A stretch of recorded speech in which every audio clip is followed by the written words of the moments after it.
ನಮಸ್ಕಾರ ಸ್ನೇಹಿತರೆ, ಸ್ವತ್ತುವಾಡೆಗೆ ಸ್ವಾಗತ. ನಾನು ಕಾರ್ತಿಕ್.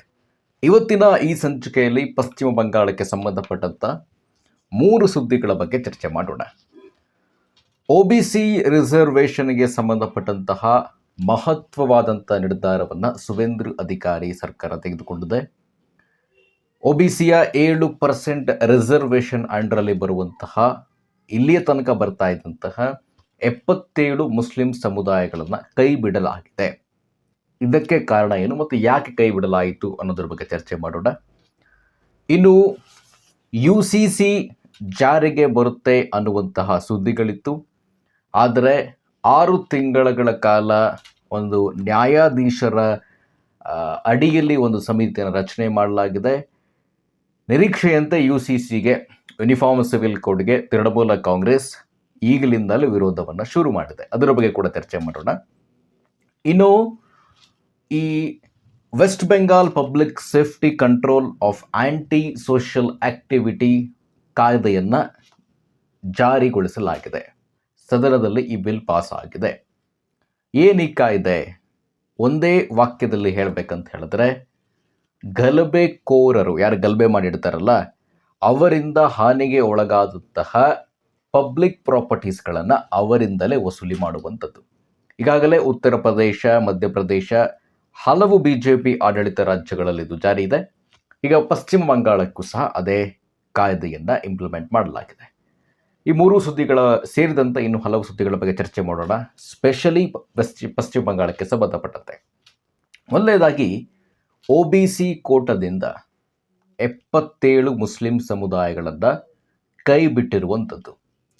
ಇದು ಸುವೇಂದ್ರ ಅಧಿಕಾರಿಯವರ ಸರ್ಕಾರದ ನಿರ್ಧಾರದ ಜೊತೆಯಾಗಿ 2024ರಲ್ಲೇ ಕೋಲ್ಕತ್ತಾ ಹೈಕೋರ್ಟ್ ಈ ಸಂಬಂಧ ಒಂದು ಆದೇಶವನ್ನು ಹೊರಡಿಸಿತ್ತು, ಸರ್ಕಾರಕ್ಕೆ ಸೂಚನೆಯನ್ನು ಕೊಟ್ಟಿತ್ತು. 2010ಕ್ಕೂ ಮುಂಚೆ ಯಾವ್ಯಾವ ಸಮುದಾಯಗಳು OBCಯ ಅಡಿಯಲ್ಲಿ ಬರ್ತವೆ ಆ ಸಮುದಾಯಗಳನ್ನು ಹೊರತುಪಡಿಸಿ 10ರ ನಂತರ ನೀವೇನು ಅದಕ್ಕೆ ಆ್ಯಡ್ ಮಾಡಿದ್ದೀರಲ್ಲ, 77ಕ್ಕೂ ಹೆಚ್ಚು ಮುಸ್ಲಿಂ ಸಮುದಾಯಗಳು ಸೇರಿದಂತೆ ಆ ಸಮುದಾಯಗಳನ್ನು ಕೈ ಬಿಡಬೇಕು.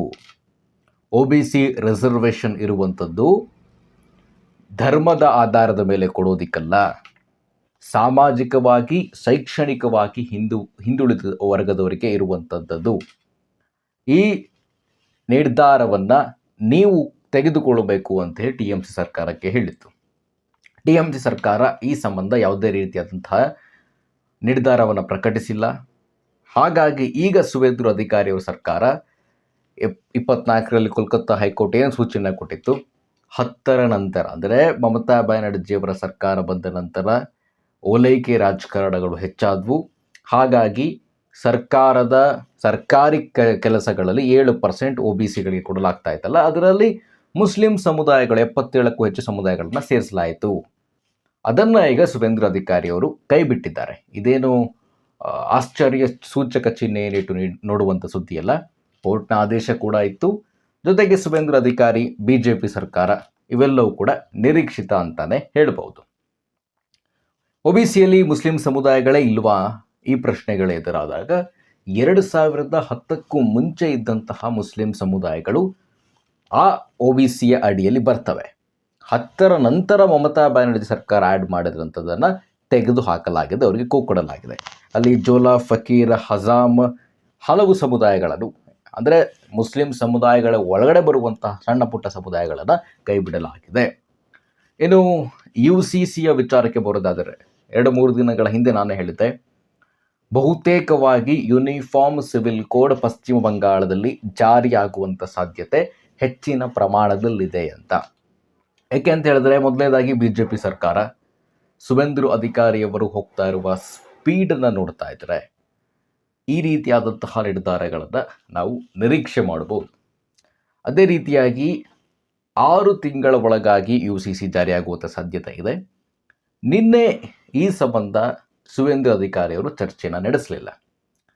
ಈಗಾಗಲೇ ನ್ಯಾಯಾಧೀಶರ ಒಂದು ಸಮಿತಿಯ ಅಡಿಯಲ್ಲಿ ಸಮಿತಿಯನ್ನು ರಚನೆ ಮಾಡಿ ಈ ಸಂಬಂಧ ವಿಶೇಷವಾದಂಥ ಮಾಹಿತಿಯನ್ನು ಕಲೆ ಹಾಕಲಾಗ್ತಾ ಇದೆ. ನಿರೀಕ್ಷೆಯಂತೆ ತೃಣಮೂಲ ಕಾಂಗ್ರೆಸ್ನವರು ಇದನ್ನು ವಿರೋಧಿಸಲಿಕ್ಕೆ ಪ್ರಾರಂಭಿಸಿದ್ದಾರೆ. UCC ಯೂನಿಫಾರ್ಮ್ ಸಿವಿಲ್ ಕೋಡ್ ರೀ. ಇಡೀ ದೇಶದ ಪ್ರತಿಯೊಬ್ಬ ನಾಗರಿಕನಿಗೂ ಒಂದೇ ಕಾನೂನು. ಕಾನೂನುಗಳು ಧರ್ಮಗಳ ಆಧಾರದ ಮೇಲೆ ಡಿವೈಡ್ ಆಗೋದಿಲ್ಲ. ಧರ್ಮಗಳ ಆಧಾರದ ಮೇಲೆ ಯಾರಿಗೆ ಯಾವ ಯಾವ ವಿಷಯದಲ್ಲಿ ಯಾವ ವಿಚಾರಗಳಲ್ಲಿ ಯಾವ ಶಿಕ್ಷೆ ಅನ್ನೋದು ನಿರ್ಧಾರ ಆಗೋದಿಲ್ಲ. ಅಂದರೆ ಈಗಾಗಲೇ ಕ್ರೈಮ್ಗೆ ಸಂಬಂಧಪಟ್ಟಂತೆ ಈ ಕಾನೂನುಗಳಿದೆ, ಒಂದೇ ಕಾನೂನು. ಆದರೆ ಈ ಮದುವೆಗಳ ವಿಚಾರಕ್ಕೆ ಸಂಬಂಧಪಟ್ಟಂತೆ, ವಾರಸುದಾರಿಕೆ ವಿಚಾರಗಳಿಗೆ ಸಂಬಂಧಪಟ್ಟಂತೆ ಆ ಧರ್ಮಗಳೇ ಆ ಕಾನೂನುಗಳನ್ನು ಹೇಳ್ತಾರೆ. ಅಂದರೆ ಹಿಂದೂ ಮ್ಯಾರೇಜ್ ಆ್ಯಕ್ಟ್ ಅಂತ ಒಂದು ಬರುತ್ತೆ, ಮುಸ್ಲಿಂ ಮ್ಯಾರೇಜ್ ಆ್ಯಕ್ಟ್, ಇಸ್ಲಾಂ ಮ್ಯಾರೇಜ್ ಆ್ಯಕ್ಟಲ್ಲಿ ಒಂದು, ಕ್ರಿಶ್ಚಿಯನ್ ಮ್ಯಾರೇಜ್ ಆ್ಯಕ್ಟ್, ಇವೆಲ್ಲವನ್ನು ಕೂಡ ಧರ್ಮಗಳು ನಿರ್ಧಾರ ಮಾಡ್ತವೆ. ಇನ್ನು ಮುಂದೆ ಆ ರೀತಿ ಆಗಲಿಕ್ಕಿಲ್ಲ ಅಂತೇಳಿ 2024ರಲ್ಲಿ ನರೇಂದ್ರ ಮೋದಿಯವರ ಸರ್ಕಾರ ಚುನಾವಣಾ ಪೂರ್ವವಾಗಿ ಹೇಳಿತು, ನಾವು UCCಯನ್ನು ತೆಗೆದುಕೊಂಡು ಬರ್ತೇವೆ ಅಂತ. ಆದರೆ ಸದ್ಯದ ಮಟ್ಟಿಗೆ ನರೇಂದ್ರ ಮೋದಿಯವರ ಸರ್ಕಾರ ತೆಗೆದುಕೊಂಡು ಬರಲಿಕ್ಕೆ ಸಾಧ್ಯ ಇಲ್ಲ. ಹಾಗಾಗಿ ಪಶ್ಚಿಮ ಬಂಗಾಳ ಸೇರಿದಂತೆ ಎಲ್ಲೆಲ್ಲಿ BJP ಸರ್ಕಾರಗಳಿದೆ, ಈಗಾಗಲೇ ಉತ್ತರ ಪ್ರದೇಶ, ಉತ್ತರಾಖಂಡ್, ಗೋವಾ ಈ ರಾಜ್ಯಗಳಲ್ಲಿ ಜಾರಿಯಾಗಿದೆ. ಪಶ್ಚಿಮ ಬಂಗಾಳಲ್ಲೂ ಕೂಡ ಜಾರಿಯಾಗುತ್ತೆ. ತೃಣಮೂಲ ಕಾಂಗ್ರೆಸ್ನ ವಿರೋಧ ಯಾಕೆ? ಈಗಾಗಲೇ ಈ ಕಾನೂನನ್ನು ಮುಸ್ಲಿಮರು ವಿರೋಧಿಸಲಿಕ್ಕೆ ಶುರು ಮಾಡಿದ್ದಾರೆ. ಕೆಲವು ಮುಸ್ಲಿಮರು, ಎಲ್ಲರೂ ಅಂತ ಹೇಳ್ತಾ ಇಲ್ಲ, ಕೆಲವು ಮುಸ್ಲಿಮರು ಈ ಕಾನೂನು ನಮಗೆ ಬೇಡ ಅಂತೇಳಿ ಹೇಳ್ತಾ ಇದ್ದಾರೆ. ಅದೇ ರೀತಿಯಾಗಿ ಮುಸ್ಲಿಮರ ಮುಖ ತೃಣಮೂಲ ಕಾಂಗ್ರೆಸ್ ಪಶ್ಚಿಮ ಬಂಗಾಳದಲ್ಲಿ ಅವರು ಹೇಳಿದಂತೆ ಮತ್ತು ಅವರಿಗೆ ಓಲೈಕೆ ಮಾಡುವಂಥದ್ದು ಅವರ ಕೆಲಸ. ಈ ಕಡೆ ಹೆಂಗೆ ಹಿಂದುತ್ವ ಅಂತೇಳಿ BJP ಹೇಳುತ್ತೆ, ಹಾಗೆ ತೃಣಮೂಲ ಕಾಂಗ್ರೆಸ್ಸಲ್ಲಿ ಮುಸ್ಲಿಮರ ಓಲೈಕೆ ಮಾಡಿಕೊಂಡು ಬಂದಿದೆ 2011ರಿಂದಲೂ ಕೂಡ. ಅದರಂತೆಯೇ ಈ UCCಯನ್ನು ಕೂಡ ಅವರು ಖಂಡನೆ ಮಾಡ್ತಾ ಇದ್ದಾರೆ. ಇದರಲ್ಲಿ ಆಶ್ಚರ್ಯಘಾತಕವಾಗಿ ನೋಡುವಂಥದ್ದೇನಿಲ್ಲ. ಒಟ್ಟಾರೆಯಾಗಿ ಯೂನಿಫಾರ್ಮ್ ಸಿವಿಲ್ ಕೋಡ್ ಜಾರಿ ಆಗೇ ಆಗುತ್ತೆ ಪಶ್ಚಿಮ ಬಂಗಾಳದಲ್ಲಿ. ಯಾಕಂದರೆ ಅವರ ಮೆಜಾರಿಟಿಯು ಕೂಡ ಆ ರೀತಿಯಾಗಿ ಆ ಬಿಲ್ಲನ್ನು ಕೂಡ ಅವರು ಪಾಸ್ ಮಾಡಿಕೊಳ್ತಾರೆ. ತೃಣಮೂಲ ಕಾಂಗ್ರೆಸ್ ಇದನ್ನು ಎಷ್ಟೇ ವಿರೋಧಿಸಿದರೂ ಸಹ UCCಯಲ್ಲಿ ಜಾರಿ ಆಗುತ್ತೆ. ಯಾವುದೇ ಕಾರಣಕ್ಕೂ ತೃಣಮೂಲ ಕಾಂಗ್ರೆಸ್ ಮಾಡುವಂಥ ಕೆಲಸಗಳು ಅವರು ಎಷ್ಟೇ ಬೊಬ್ಬೆ ಹಾಕಿದ್ರು ಸಹ ಕಾನೂನುಗಳಲ್ಲಿ ಪಾಸ್ ಆಗ್ತವೆ. 2/3 ಮೆಜಾರಿಟಿ BJPಗೆ ಆಗಲೇ ಪಶ್ಚಿಮ ಬಂಗಾಳದಲ್ಲಿದೆ. ಅದರ ಬಗ್ಗೆ BJP ತಲೆ ಕೆಡಿಸಿಕೊಳ್ಳುವಂಥ ಅವಶ್ಯಕತೆ ಇಲ್ಲ. ಇನ್ನು ತೃಣಮೂಲ ಕಾಂಗ್ರೆಸ್ನ ರೆಬಲ್ ಆಗಿ ಬಂದಿರುವಂಥ MLAಗಳಿದ್ದಾರಲ್ಲ, ರಿತಪರ್ಬತ್ ಬ್ಯಾನರ್ಜಿ ಅವರ ನೇತೃತ್ವದಲ್ಲಿ, ಅವರು ಕೂಡ BJP ಜೊತೆ ಶಾಮೀಲಾಗಿದ್ದಾರೆ. ಹೀಗೆ ಈ ರೀತಿ ಸುದ್ದಿಗಳು ಬರ್ತಾ ಇತ್ತು. ಮೊನ್ನೆ ಕಳೆದ ವಾರ ಅದಕ್ಕೆ ಸ್ಪಷ್ಟ ಚಿತ್ರಣ ಸಿಕ್ತು.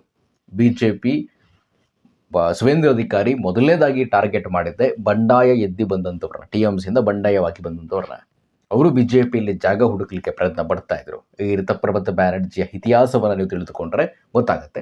ಇರಲಿ, ಈ UCC ವಿಚಾರಕ್ಕೆ ಸಂಬಂಧಪಟ್ಟಂತೆ ಜಾರಿ ಆಗುತ್ತೆ. ಸದ್ಯಕ್ಕೆ ಅದು ತಡವಾದರೂ ಕೂಡ ಜಾರಿ ಆಗುವಂಥ ಸಾಧ್ಯತೆ ಹೆಚ್ಚಿನ ಪ್ರಮಾಣದಲ್ಲಿದೆ. ಇನ್ನು ಈ west Bengal public safety control of anti social activities, ಈ ಕಾನೂನನ್ನು ಪಾಸ್ ಮಾಡಲಾಗಿದೆ ಈಗಾಗಲೇ. ಪಶ್ಚಿಮ ಬಂಗಾಳದಲ್ಲಿ ಸುವೇಂದ್ರ ಅಧಿಕಾರಿ ತಮ್ಮ ಗರ್ಜನೆಯನ್ನು ಅಧಿಕಾರದ ಚುಕ್ಕಾಣಿಯನ್ನು ಹಿಡಿದ ನಂತರದಿಂದನೇ ಆರಂಭಿಸ್ತಾ ಇದ್ದಾರೆ. ಪ್ರತಿನಿತ್ಯ ಒಂದಲ್ಲ ಒಂದು ಹಿಸ್ಟಾರಿಕಲ್ ಡಿಸಿಷನ್ಸ್ಗಳು ಬರ್ತಾ ಇದೆ. ಇದು ಇವತ್ತಿನ ವೆಸ್ಟ್ ಬೆಂಗಾಲ್ಗೆ ಸಂಬಂಧಪಟ್ಟಂಥ ಸಂಚಿಕೆ. ನಾಳೆ ಮತ್ತೊಂದು ಸುದ್ದಿಯೊಂದಿಗೆ ಸಿಗೋಣ ಅಂತ ಹೇಳ್ತಾ ಈ ಸಂಚಿಕೆಯನ್ನು ಮುಗಿಸ್ತಾ ಇದ್ದೀನಿ. ನಮಸ್ಕಾರ.